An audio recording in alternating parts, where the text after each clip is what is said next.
It's where it starts. If we miss that, we've missed it all. It doesn't matter how successful you are in the world. We're not talking about success in the world. We're not talking about keys to have a better, improved life in business or in industry. We're talking about keys to succeed in living the life of the kingdom. Fall madly in love with Jesus. I was just in Atlanta, and I heard a good friend of mine, actually she came from here, Jen Stockman, was speaking, and she was speaking about Jesus, and I'm going, I don't know that Jesus. Like I'm crying, and I'm literally crying, bawling, going, I don't know what's happening, but who you're talking about, I don't know. There's a facet that I've never seen before. We can never get enough of Jesus. We can never know him more. You can just constantly go from glory to glory and learn more and more about him and fall more and more in love with him. So key one, have a passionate zeal for Jesus, to fall in love with him. 2, pursue the face of the Father. That if we all with unveiled face are becoming like him, if we're becoming transformed by him, we've got to pursue his face. Climb up into his lap, spend time with him. 3, commune with the Holy Spirit. You two are one, you know. In Corinthians 1 Corinthians 6, it says that your spirit and his spirit have been made one. Did you know that? Yeah. So how far away are you from God? You can't be. Well, yeah, but it sure feels like it. Well, then stop. Just turn around, because he ain't gone anywhere. Because you two are one. You can't be any separated from him. So commune with him. Be aware of him. Constantly being attentive of him. You know, we're just talking about fundamental having a relationship with God here. But it's so easy to just get caught up in doing life, isn't it? So for you guys that are graduating and going off, we're going to go off, take on the world. You get slammed with responsibilities and to-dos and things you got to get going on, and you got to go, wow, what happened? Where's Jesus go? Well, he's right there, but it's easy to tune it out because we just get caught up doing what we always do as routine. So making room for him, yeah?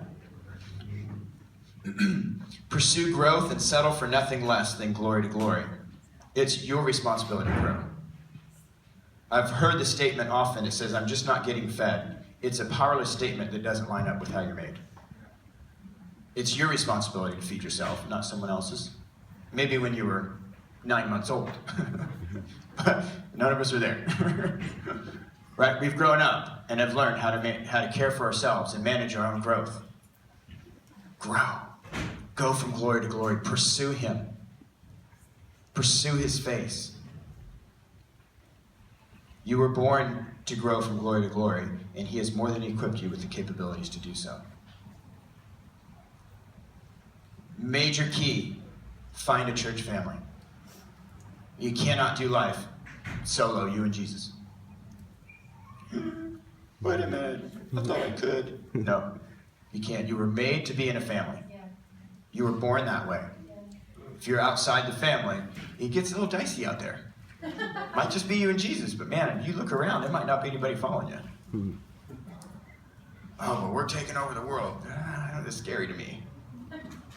You were made to be in a church family. Find a church family that is healthy, that actually wants to see the betterment of you. Let me see. I wrote some keys on church family. You ready? One that demonstrates the experiences of the word. One where you feel loved, valued, and seen. A family where the gold is dug out of your heart and you're empowered to reach for a life that you never knew was available. Isn't that what family does anyway? Isn't that what mom and dad are supposed to do for us? This is what church families do for us. Got to find ourselves in a family that does this for us. If we're out there solo on our own, man, it gets lonely, it gets cold.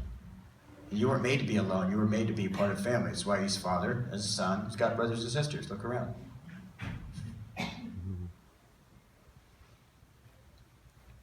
Honor your fathers and mothers.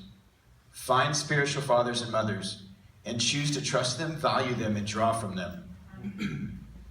Honor them, for in them you find life. Isn't that what it says?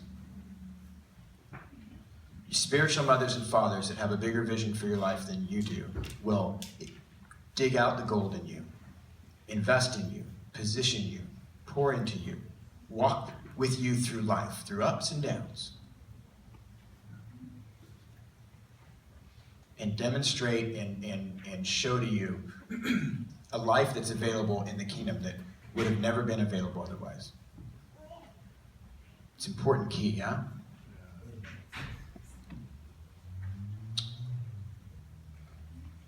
Must maintain your thought life. We've been talking about this a little bit. It's easy to get caught up with just doing what you have to do day to day, getting stuff done, the mundane. But it's managing your thought life, because from your thought life is where your experience, how you experience life, is birthed. Don't allow any thought in your head that he wouldn't have for you. If you can't put your thoughts in his mouth, you shouldn't have them in your head. Okay, you tracking? Like whatever thoughts you got going on, try to put them in Jesus' mouth and hear him saying them to you. If it don't sound right, then nix it. Don't give any time of day. For the weapons of our warfare are not carnal, but they have divine power to destroy strongholds. We destroy arguments and every lofty thing that raises itself up against the knowledge of God, and we take every thought captive to Christ. You see, that's the battle right there. What you're going to believe.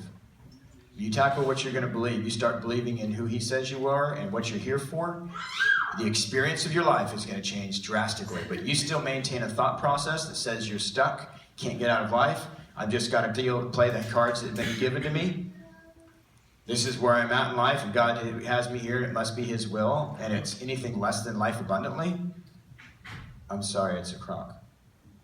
And we're going to stay there until we change our belief system to line up with his, because he says his plans are to prosper, not to harm you, to give you hope and a good future. And the moment we begin to line up our belief system with his is the moment we begin to experience the breakthrough and experience life abundantly. Yeah? Got to maintain our thought life. The test is, put them in Jesus' mouth. If they don't fit, get them out. Key, believe in you the way he does. Are you ready? This might sting a little bit, but if you've heard me teach before, you're used to it. Believe in him. Believe in yourself the way he believes in you, because anything less than that is idolatry.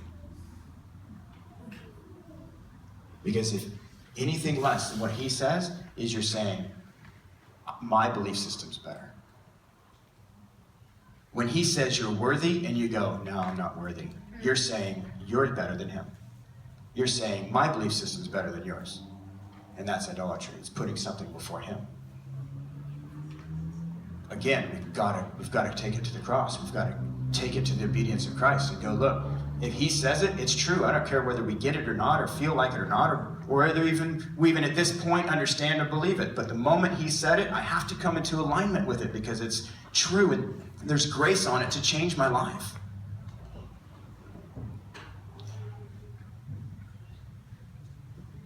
Believe in yourself the way he does, because man, he believes in you. He believes in you so much. He sent Jesus. That's how much he believes in you. No matter what you've ever done, no matter what mistakes, no matter what hang-ups, no matter what you ever will do, he still believes in you the same. Yeah? So let's line ourselves up with that. Lastly, don't settle for anything less than life and life abundantly. His plans are to prosper you, not to harm you, to give you hope and a good future. In the event that you experience anything else other than life abundantly, it's an invitation to grow and walk through the valley, not set up a tent. Because most of the time we find ourselves in the valley, and what? We set up a tent. Man, life sucks, it's miserable, this is my lot, this is what God's handed to me. No, yea, though I walk through the valley, I shall not fear. Because I'm walking through it, I'm not going to stop and hang out for a while. When Joel was singing earlier about the valley, I was digging into Ezekiel a little bit, and I was like, wow, what if we were actually in the valley to breathe life on the bones? What if that's what the valley's all about? If you find yourself in a valley, it's like, we're like, oh no, poor me. And he's going, no, I got you there so you can breathe life on the bones around you and bring them, raise up an army. You're the solution. Yeah? Isn't that good news? Because he believes in you, you know? So don't settle for anything less than life and life abundantly. If something else different is happening, we need to make some adjustments and find Jesus again, because he died for more than that for us. The passionate pursuit to lay hold of that for which he has laid hold of us. Yeah? To be world changers, to change the world. To not just, to every single being on the face of the planet would come to know this Jesus that is so good. That all of creation would get set free from its bondage because the sons of God finally believe, finally rise up, finally see who they are, and start breathing life on the bones that are around them, yeah? Can you guys do that? Yeah. Some keys to life? You take some mental notes? Come on. Lord, we just thank you for tonight. We thank you for just everyone that's here, and just even with what has been said, Lord. And I just ask that you just deposit. I feel like some people heard specific keys that really rung true to you. And in that moment, I just want to tell you that there's grace for you to grab a hold of that key and actually experience it and change the way you live. In a moment. Sometimes we grow through work where we co-labor with him to grow in personal growth. But sometimes there's grace on something, a truth that's said that you can actually become in a moment. I feel like there was some of that was released tonight. And so if you felt that or saw some of that stuff that was highlighted, I just want to, Lord, ask that you would begin to bring that to their mind, even in the night, and activate it in their life.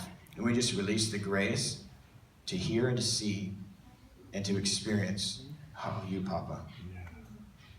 Yeah. Thank you for goodness. In Jesus' name. Amen? Amen. Hey, thanks, guys. Better not